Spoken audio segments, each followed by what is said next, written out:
Saan na to patungo?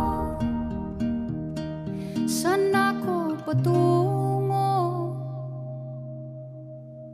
Dahan-dahan nating simulan muli ang paghakbang. Dahan-dahang tumingin sa salamin upang makita ang ating kagandahan. Dahan-dahang iangat ang mukha upang maslayan ang payapang kalangitan. Oo, pagod ka na, pero di ka nag-iisa, kaya't lumaban ka.